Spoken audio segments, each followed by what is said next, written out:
Bonjour les amis, j'espère que vous allez bien et que tout se passe bien pour vous. Ça fait un bail par ici, hein.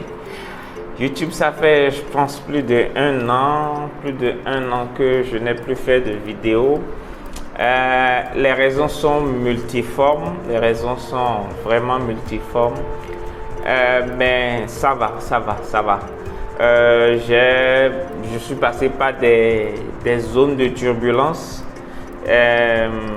dans ma vie personnelle et dans beaucoup de domaines, mais ça va, il n'y a pas mort d'homme. Ce sont des zones de turbulence et quand tu passes par ces zones, il faut faire profil bas, il faut te concentrer et chercher des solutions pour s'en sortir. Donc je pense que c'est la reprise, hein, c'est la rentrée, c'est la reprise. Et je voudrais, à la reprise là, je voudrais commencer par parler d'un sujet qui est important pour tout un chacun de nous, c'est le sujet de l'argent. 2022 est là, 2022 est dans pratiquement 4 à 5 semaines. 2022 est proche et je voudrais parler de comment tu dois gérer tes finances en 2022. Comment chacun de nous nous devons gérer nos finances en 2022. Je prévois parler de beaucoup de thématiques, mais nous allons commencer par une thématique très simple. Nous allons commencer par quelles sont les sources de revenus qu'il faut développer en 2022. Et moi, personnellement, j'ai identifié 7 types de sources de revenus. Et c'est des sources de revenus sur lesquelles personnellement j'ai travaillé pour 2021 et pour beaucoup plus pour 2022. Et c'est des sources de revenus que toute personne devrait avoir, d'accord, pour pouvoir quand même avoir une certaine aisance financière. Donc dans les vidéos qui viennent, je vais parler d'une source de d'une source de revenus dans chaque vidéo. Donc suis-moi jusqu'au bout pour pouvoir avoir l'aperçu général. Après, je vais parler de l'endettement, comment pour pouvoir sortir des dettes. Je vais parler de plein de trucs, ok? Donc, vraiment, sois câblé, sois scotché. Et puis, je vais te partager plein d'éléments. Toi-même, tu vas vraiment aimer. Et donc, dans cette première vidéo, nous allons voir la première source de revenus à développer en 2022, d'accord? Et je ne vais pas tourner autour du pot. La première source de revenus, c'est ton salaire, tu vois, c'est ton salaire que tu dois. La première chose à laquelle tu dois penser, la première source de revenus que tu dois développer en 2022, ça doit être ton salaire. Le salaire, c'est quoi? C'est l'argent que tu reçois en vendant ton temps. Donc, chaque fois que tu vends ton temps à ton employeur, tu vends ton temps à quelqu'un, en fait, le salaire, c'est la récompense qu'on te donne en achetant ton temps, tu vois. En fait, c'est cette rétribution-là que tu as en vendant ton temps, tu vois. Et c'est important. La Bible dit l'ouvrier mérite son salaire. Donc, lorsque tu es employé, il faut savoir que tu vends ton temps. Et c'est d'ailleurs pour ça que la notion d'heures supplémentaires existe en fait. C'est les histoires du 13e mois, d'heures supplémentaires surtout, c'est à cause de ça que ça existe.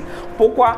Parce que parce que tu vends ton temps, tu vois, ton employeur achète 8 heures de temps. Donc, s'il veut aller au-delà, on parle de l'heure supplémentaire, tu vois un peu. Donc, il faut vraiment comprendre que quand tu es employé, c'est ton temps que tu vends. D'accord, au-delà des compétences, mais c'est ton temps que tu vends. C'est pour ça quand l'heure sonne, tu vois, il est 18h, il est 17h, en fonction du pays où tu es, tu dois rentrer, eh bien, c'est normal que tu rentres, tu vois. Donc, et lorsque tu es entrepreneur aussi, tu dois pouvoir te fixer un salaire, tu vois. Beaucoup d'entrepreneurs ne le font pas. Alors, moi, je ne suis pas trop chaud dans l'optique de fixer un salaire comme un salarié, tu vois. Parce que moi, j'estime que si j'ai fait l'option, tu vois, de faire du business, ma bouche est blanche, ou bien.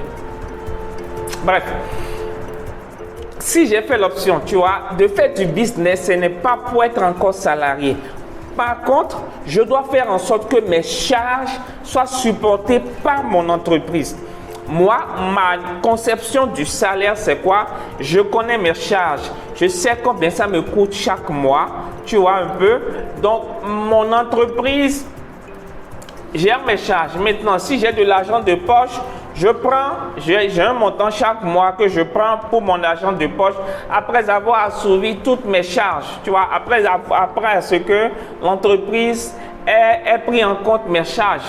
Tu comprends un peu? Mais dans tous les cas de figure, tu dois pouvoir, ton business, ton emploi doit pouvoir te dégager un salaire. Peu importe la forme que le salaire prend, ça doit pouvoir te dégager un salaire. Et donc, le salaire peut prendre plusieurs formes. Par exemple, lorsque tu es salarié, tu dois pouvoir travailler à gagner en plus de ton salaire mensuel, à gagner des primes, tu vois, des primes, des commissions. Et pour cela, il faille que tu fasses plus que ce que ton employeur t'a demandé. Il faut que tu fasses plus que ce que les objectifs qu'on t'a fixés au boulot. C'est très important en fait. Donc, tu dois travailler, d'accord? Tu dois repartir voir ton employeur, tu dois négocier avec lui et tu dois travailler 2 fois. Si on te donne par exemple de trouver 10 clients dans le mois, toi tu dois en trouver 20, 30, 50, tu vois? Et quand tu dépasses ton salaire, l'employeur est beaucoup plus, à moins qu'il soit malhonnête, mais il sera beaucoup plus à l'aise de te payer plus parce que si par exemple tu as fait 200%, tu vois, tu as fait 300% d'atteinte des objectifs, c'est normal que l'employeur puisse te payer. Et donc la même chose dans ton entreprise, si tu dépasses les objectifs que tu t'es fixés, tu dois pouvoir te payer plus en fait, tu vois.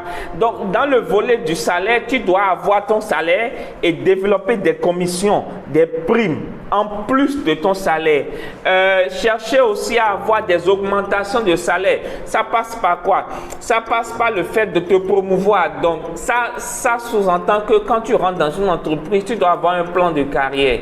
Et donc c'est par rapport au plan de carrière que tu te projettes en avant, que tu fais en sorte que tu vises un poste beaucoup plus élevé dans ta boîte ou dans la boîte où tu es. Résultat, de temps en temps, on te donne des promotions et qui dit promotion, promotion va aussi avec augmentation du salaire. Tu dois aussi travailler à mériter les 13e mois. Si dans ton entreprise, on ne donne pas de 13e mois, tu dois te rapprocher de ton employeur, lui demander mais comment ça se passe et tout ça. Je souhaiterais quand même que la notion de 13e mois soit implantée dans l'entreprise. Et en contrepartie, voilà ce que j'apporte en fait à l'entreprise. Tu vois, tu peux aussi aller, si ton entreprise te permet d'aller dans des missions et de gagner des frais de mission, pourquoi pas ne pas maximiser dessus. Tu vois, créer des missions. Pas des missions futiles, pas des missions qui n'ont rien à foutre, non, c'est pas ça. Mais des missions qui ont du sens, tu vois. Mais si tu as l'opportunité d'aller en mission, n'hésite pas, tu vois. Si tu as vraiment la possibilité d'aller en mission, n'hésite pas à aller en mission. C'est très important. Donc, tout ça participe à l'augmentation de ton salaire parce que quand tu vas en mission, tu vas gagner des primes de mission, on va t'héberger, on va te nourrir, tu vas encore gagner de l'argent, ça te fait faire des économies. Tu comprends un peu? Si par exemple tu vas en mission pour 10 jours, les 10 jours sont pris en charge par ton entreprise. Donc si tu devais débourser de l'argent de ta poche pour manger, c'est l'entreprise qui te fait manger, donc ça te fait gagner de l'argent. Donc tu dois penser à tout ça pour développer ton salaire, quitte aussi à être un apporteur d'affaires, tu vois. Tu peux être salarié dans une entreprise et être en même temps apporteur d'affaires. Tu es par exemple comptable dans une entreprise, ok? Tu peux en même temps négocier avec ton patron et être apporteur d'affaires, c'est-à-dire que si toi tu apportes un client, voilà les commissions que tu veux avoir dessus. Il y a ce qui est dans ta fiche de poste, dans ton cahier de charge, d'accord? Il y a ce qui est dedans, tu dois bosser dur pour dépasser cet objectif-là. Mais au-delà de ça, ok, tu dois pouvoir être aussi, tu peux être et tu dois penser à ça et tu dois proposer à ta hiérarchie de devenir apporteur d'affaires. Tu comprends un peu? Donc, tu apportes un client, tu gagnes de l'argent dessus. Donc, de façon ramassée, de façon vraiment succincte, ce que je voudrais que tu retiennes de cette vidéo, c'est qu'en 2022, la première source de revenus que tu vas devoir développer va être ton salaire. D'accord? Si tu es au chômage, trouve-toi un boulot. Si tu as un boulot, cherche à développer ton salaire en gagnant des primes, en gagnant des primes de mission, des commissions, des primes, le 13e mois, des perdièmes, en cherchant à devenir apporteur d'affaires. Si tu es entrepreneur, la même chose, développe ton salaire. Le salaire le développement de ton salaire passera aussi par le développement de ton business, de ton portefeuille client, de tes revenus, tu vois, de ton chiffre d'affaires, de ton bénéfice, voilà. Donc, élargis ta tente. Deviens un apporteur d'affaires et n'hésite pas à t'abonner à la chaîne YouTube, like la vidéo si tu as aimé, mets des questions en commentaire si tu en as. Et si tu souhaiterais que j'aborde un sujet dans mes vidéos, n'hésite pas à m'envoyer un mail. D'accord? Je vais laisser mon adresse mail dans la description ou bien dans la vidéo, je verrai bien. Laisse-moi un message par mail si tu veux que j'aborde un sujet spécifiquement lié à l'argent ou peu importe le sujet, si tu veux. Si tu as un sujet sur lequel tu souhaiterais que je prie avec toi, d'accord, si tu as un sujet de prière sur lequel tu souhaiterais que je prie avec toi, n'hésite pas aussi à m'écrire par mail. Mais il faut toujours préciser si c'est un sujet de prière ou si c'est un sujet que tu veux que j'aborde dans mes vidéos. Tu comprends un peu? Si c'est un sujet de prière, naturellement, je vais t'appeler, on va le faire ensemble. Voilà. Allez, partage la vidéo, abonne-toi, like, fais un commentaire, envoie-moi un mail si tu veux, un accompagnement précis. Et moi, je te donne rendez-vous dans la vidéo prochaine qui viendra. Allez, je vais faire des vidéos chaque 3 jours maintenant, chaque 2 jours, chaque 3 jours. Allez, mettons chaque 3 jours. Voilà. Donc, c'est la rentrée. On démarre et puis on verra jusqu'où on ira encore avant peut-être de prendre encore une pause. On verra. On commence. On a des sujets. Si tu veux qu'on aborde d'autres sujets, tu le dis et puis on va y aller. OK? Allez, merci pour le soutien. Peace.